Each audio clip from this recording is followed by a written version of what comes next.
Welcome, Fellowship Asheville, to the Convocast. We are glad to have you with us today. And just as a reminder, our Convocast are designed to inspire you with stories of what God is doing in and through the people of Fellowship Asheville. In season 2 of our Convocast, we are introducing you to the deacons and the staff. John Perry is with us today. He's one of the deacons. John, before we dive in, I just want to remind people what a deacon is. As I've been doing these interviews with deacons, I don't know that I've clearly articulated what a deacon is. So for everybody listening, you might be familiar with deacons in different church structures and what they are. Here at Fellowship, we see deacons as servants, like everybody who is a Christian has a gift of service given to them by the Holy Spirit. But deacons are in particular servants in the fact that they are lead servants. And so they are leading different areas of ministry. They are leading different groups of people. There is a leadership component to their act of service. And so John is one of those deacons that is leading a ministry, so to speak, and he is a deacon of finance.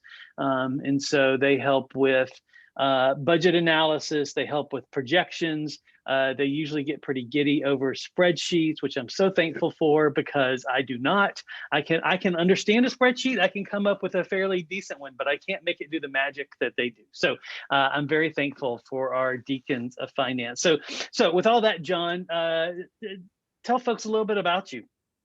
Well, let's see. I'm married to Jackie. And we've been married for 30 years this coming August. We have 3 kids. Emily is our oldest. She lives in Hendersonville, and she is married to Rory O'Kane, who used to be at Fellowship a while back. And Rory's a dentist, and Emily's in business school and does freelance web design. And then there's Alex. Alex is newly married this past July to his wife, Liz. They live in New York City. They are both second grade teachers in New York City, teaching at charter schools, 2 different charter schools.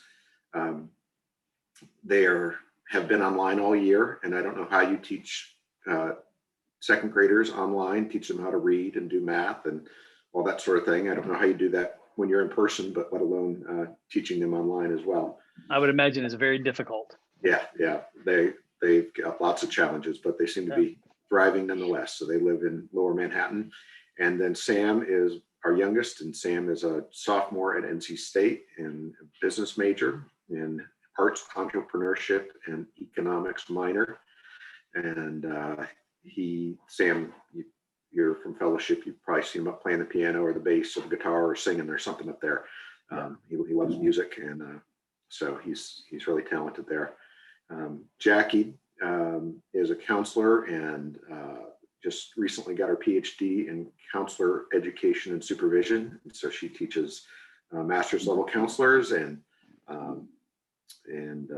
counsels teenagers, and has been doing that for 25 years or so. And then me, I just provide for all them. So, which is great. John, I love your family. It's so interesting. I've got all these different connections with your family, with with Rory and Emily as they dated and were engaged. I got to be part of that with them. With Alex, I have this bizarre connection because I'm friends with his pastor in New York.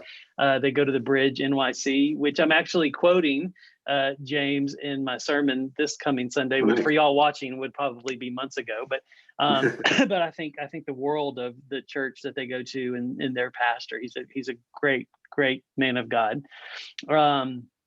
And then Sam, I feel like I've known Sam for years. I've been to his soccer games. I got to watch him be Gaston and Beauty and the Beast, and got to be part of the worship team with him, in my role as teacher. So yeah. And then with Jackie, with this thing that God has laid on her heart to do with counseling and stuff, it's fun to be a part of that. And with you as a deacon, I feel like I love your family. I do too. Yeah, good. That's good, because they're pretty good people. I'm glad you're in it for the long haul. What's something that most people don't know about you? What's something unique? Even at 54 years old, I still play on a baseball team. I play competitive baseball with a bunch of old guys, and we play in the summers, and then we go play in tournaments in Florida and do things like that. So I still play catcher and outfield, and it's a wooden bat league, and so people don't necessarily think of me as an athlete, and so I like to surprise them when I can still play baseball. Yeah, I mean, you're very much in shape. That doesn't surprise me. But okay, so see, I don't think I knew you played catcher. Yeah. So do parts of your body creak and pop when you because that's a pretty like crouched position. Not too badly. That's good. When we play in these tournaments, we'll play 9 games in a week, and at the end of that, I'm pretty beat up. But what's the recovery time, if you don't mind me asking, on 9 games? Well, that was in November. I'm hoping by next month I'll be recovered. So. Well, that's great. That's great. Yeah. So tell folks, how did you come to know Jesus? What's your story? Yeah. So I grew up going to church every Sunday with my family. We were there every Sunday, and I'd go to Vacation Bible School, and I was involved in the youth group and that sort of thing. And I saw the Christian faith as being more of a way to live, as far as a moralist, a moral position. And you be this person, you do these things, you don't steal, you don't kill, you follow the 10 Commandments, and then you were good with God. And it was very much from in my mind at least, a performance kind of thing, a behavior kind of thing, as far as what being a Christian meant. And then when I was a sophomore in high school, I started going to Young Life, and it was very big at my high school. There were 350 sweaty kids packed into a basement, and it was sort of the biggest, best thing going on at our high school. And so I could go because it was lots of fun, and there was a girl I liked that was going, and all the good reasons. There's always a girl. Yeah, there's always a girl. So anyway, I think it was probably the fall of my sophomore year in high school. I sort of heard the gospel laid out in steps, and understood sort of a need for a relationship. It wasn't just about my performance or my being a good person. It was more about a relationship with Christ that I finally, if I heard it in church, it didn't register, but it finally sort of clicked with me. And somewhere over the next 4, 5, 6 weeks, I just started walking with Christ in a different way, and had a relationship with him. So, and so ever since then, that was my story. Well, I'm curious. So you heard the gospel, Young Life, one night. What did you see change in your life as a result of realizing your faith wasn't about performance and religion, but it was a relationship? Yeah, it just became more personal to me, and we would read little snippets of scripture on a Sunday or whatever, and it became alive to me. The Bible became alive to me, and it was something that applied to my life, and it was not just a matter of sort of doing your time on Sunday morning and sort of getting through that, sort of checking the things off on the bulletin until the service was over. But it's where it sort of got in me, and changed me from the inside, I think, and motivations and goals and dreams and hopes all sort of refocused after that point. So that's great. I remember being a kid going to big church, to adult church, not having a relationship with Christ, and doing exactly what you just described, looking at the bulletin, being like, okay, where are we and how much more? Yeah. Like, that's a great picture. Yeah. We got to get to Luby's. That's where we went, to the cafeteria, Well, so you're one of our deacons of finance, and as I approached you about becoming a deacon of finance and what this role looks like here, and really forming it, we've never really had deacons of finance before. We've had a finance team earlier in our history, but not a deacon of finance. And so it was really starting something new. That's when I found out you actually had previous experience in working in a role similar to this Sure. with other churches. Tell us about your previous experience with that, if that's helpful. Sure. Yeah, the church we belonged to in Hickory before we moved to Asheville, and even after we lived in Asheville, we kept going there for a couple of years. I was the treasurer of the church, and their structure, they had deacons, they had elders, and then they had a couple of sort of adjunct roles, and mine was as the treasurer. So I served the deacons in that I took the financial reports that came out of QuickBooks and sort of did analysis and trending and giving and spending, and each group, each of the deacons had a responsibility for one area of ministry, and then they had a budget that laid out with that, and so grabbing that, putting that all together, and helping us to see where we were, where did we want to invest more in ministry, what did we need to have covered. We went through a pretty substantial building campaign while I was the treasurer, and it's a beautiful building too. I've been in that building. Yeah, it's beautiful. It's shocking that it's in Hickory. Like right. It hits my heart because it looks like the Duke Chapel. So it's beautiful. Yeah, and this was a probably $4 million building campaign. So sort of helping, not with the fundraising, but just sort of accounting for that, and just seeing where we are, and helping the elders and deacons to plan on spending. But it's a 100-year-old building, so buildings are great to be able to do the business of the church and the work of the church, but they take a lot of care and upkeep, and especially when they're old and have slate roofs and leaky pipes and all that sort of thing. So it was a large staff too, 14, 15 people on staff, and so salaries being a big portion of looking out for that. But it was a very generous community of people, and whenever there was a need, people just rose to the occasion, and giving always sort of just came in and came through, and I would just help the deacons and the leaders of the church just sort of know where we were and whether we needed to rein in some spending, or we've got excess. What can we invest differently in that we've always wanted to do, but we've just never had the chance to do it. And like fellowship and our goals as far as giving outside the church are even greater than what they were in Hickory, with a $2 million budget or thereabout, to try to give 15% away to other ministries and supporting missionaries and other things like that. Mm-hmm. Just that was a goal, and over several years we got to that goal. So that was fun to. Well, that is exciting. Yeah. So. And by the size of the church and all that, what I'm picking up is that the size of the budget was a little bit different than ours as well. Yes. Yeah. That's fine. Yeah. That's fine. Yeah. Now, and you enjoy doing that, like making those projections and digging into those numbers? Yeah, it's sort of what I do in my day job. I'm very mathematically oriented. I've got a degree in engineering and then a business degree.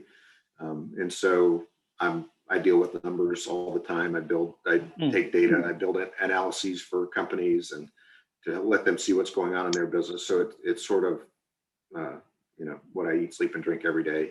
And so, to take a QuickBooks spreadsheet and dump it in, it's sort of, it's not too difficult to sort of add on to that, but just to apply, how do we see what's happening? How do somebody who's not numbers oriented, can they take a look at the graphs and say, oh, we're up, we're down. We need to to visualize the data, as we call it. Yeah. See, so when you say someone who's not numbers oriented, from now on, you can just say Fred. That's someone what I like wanted to say Fred. without saying that. Yeah. I didn't want to call anybody out. No. I mean, I appreciate numbers. Like I said, I can work my way around a spreadsheet. I can do some mental math fairly quickly, but to do the deep dive in it, like everything you just described, it did two things. One, it made me so thankful for the creativity of God that he gives some people a love and a passion for what to other people like me would be like a level of Dante's hell. Like if, like if somebody said you're going to look at spreadsheets and make projections and all that stuff, I'd been like, I've read this book and this is like level 3. Well, So, you're not the only one. Jackie jokes about we earlier in our marriage done some budgeting, and I'd collect all this data about how we were spending money and doing all that, and I'd give her a pie chart of this, and this is where we're spending, and this is where we planned, and all this kind of thing, and her head would just spin, and she said, just tell me how much money I can just spend. tell me. Yeah, that's right. Just tell me. Yeah, that's I'm in Jackie's camp, whatever camp that is. I'm like, just can I order from Anthropology or can't I? Yeah, that's right. That's right. Or my back to Goodwill, which is fine. Actually, I found some great deals at Goodwill. Yes, right. Me too. Yeah. So with your involvement then with the Deacons of Finance, tell us about that. What does that look like here at Fellowship for you? And up until the last month, when Ryan moved to Kansas City, there were 3 of us that were working on it. And that's it. And I joined the team a little bit after they had started doing all this, and very similar to what I had done in my previous experience in Hickory. But just to take all these numbers and put them in a format that helps people see what's happening in the financial side of things. Mm-hmm. Money is important in that it allows ministry to happen, and so not everybody wants to dive into the detail like the 3 of us do. Mm-hmm. And so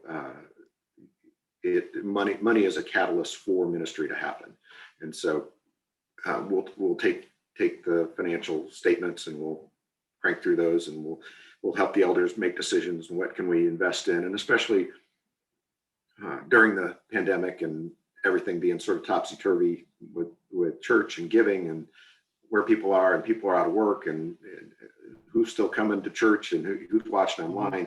It's just been an interesting challenge to go through, and to help you and the other elders to say, okay, here we're in good shape here.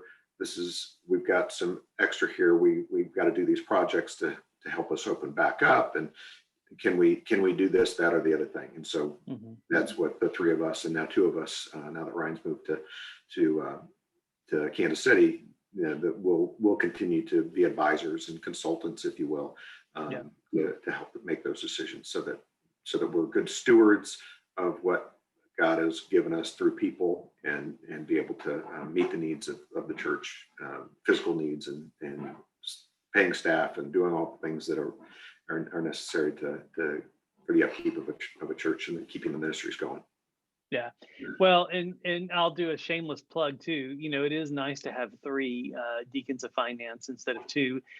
So if you're listening to this and you're a member at Fellowship and you love spreadsheets and everything that John is describing just puts a twinkle in your eye, then please let me know. Because we'll get you a propeller head that we'll all sit together and spin that while we crank through our spreadsheets. Oh, the mental picture is awesome. Thanks for that. But seriously, if anybody does want more information about this, do let me know, because we'd love to add to this team. And particularly, I'll just say this too, I'd love to have a woman's input on this team as well. So, deacons are both men and women, at least the way we see it here at Fellowship and the way we understand the Bible. So this isn't just for men, but the qualification here is that you do need to be a member at Fellowship. Well, with being a deacon, here in the church in Hickory, how have you seen God move in this area? Well, I think especially as we were just talking about with COVID and the pandemic and things being topsy-turvy, that God's faithful. He continues to provide for what we need. The staff hasn't gone hungry. They haven't missed their mortgage payments. The ministries continue. Kids ministry keeps going on. We meet on Sunday mornings and get fed.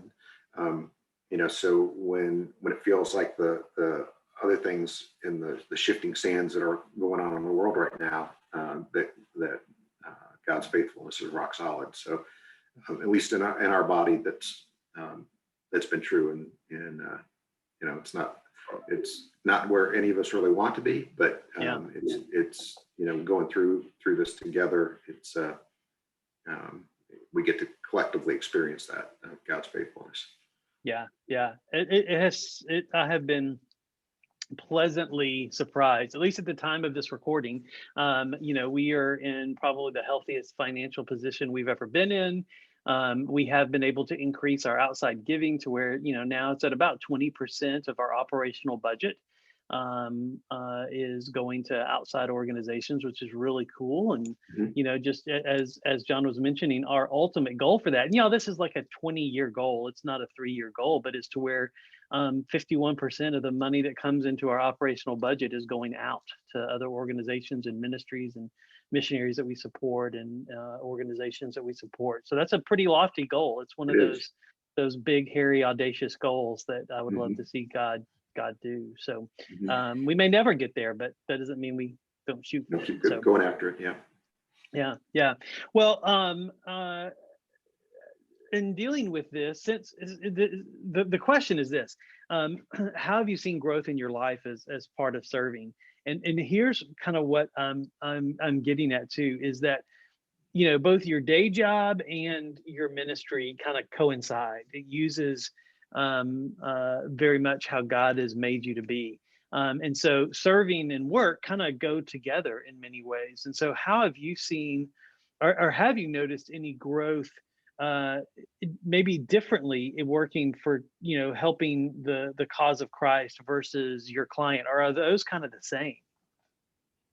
I have an interesting situation. I've just taken a new job in July, and the company is a bunch of Christian folks. And so um, very much faith and work integrated. It's a really neat environment. I've been working on my own for about 8 or 9 years.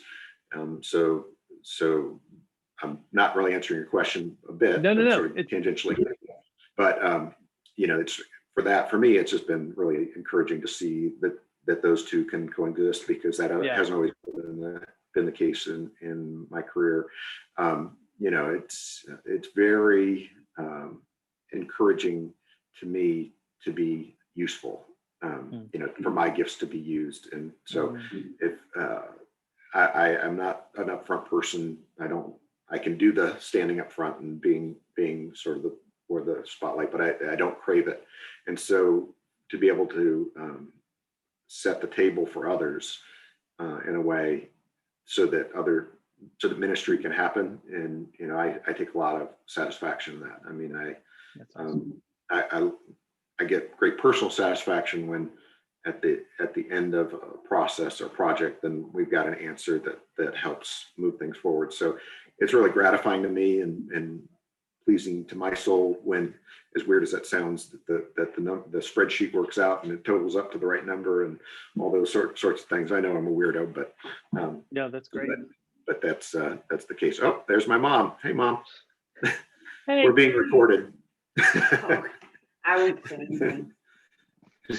Just so everybody knows, they're at John's parents' house, obviously, right now, which is all right. So as you think about Fellowship Asheville, hey, John's mom, as you think about Fellowship Asheville, okay, did you think your mom would photobomb our Convocast? That's fun. She doesn't know what photobomb means, but yeah, well, if she would have come in with a cat head, I would have been more surprised. Oh, that's awesome. Okay, as you think about our church, what are your hopes and dreams for Fellowship Asheville? I really echo that dream and goal of being very open-handed with what God's provided us with, and I think that's something that attracted us to Fellowship is its focus on the community, on ministry, and not being where we sort of we circle the wagons and this is who we are, and we're don't try to penetrate. We've got our little community in a circle, and we're happy and we're content here. But there's a very, very much a lot of open pathways to go in and out at Fellowship. And so I share those hopes and dreams that we're blessing Oakley and that we're blessing the world through missionaries and furthering the cause of Christ around the world, locally and wherever the gospel goes through what we're a part of. So That's great. Well, I've asked everybody this question. Eventually I'll stop, but not today. How would you describe Fellowship Asheville in one word? I've thought about that, and I think it sort of echoes what I was just saying, but I think it's very open-hearted um, to people's needs, the needs of those both on a spiritual level, a physical level, and open-hearted toward each other. Just as you get to know people, you just see just some great-hearted people that Christ has worked on and touched, and you know, forgiving, and the open-hearted was the word that came to mind. That's great.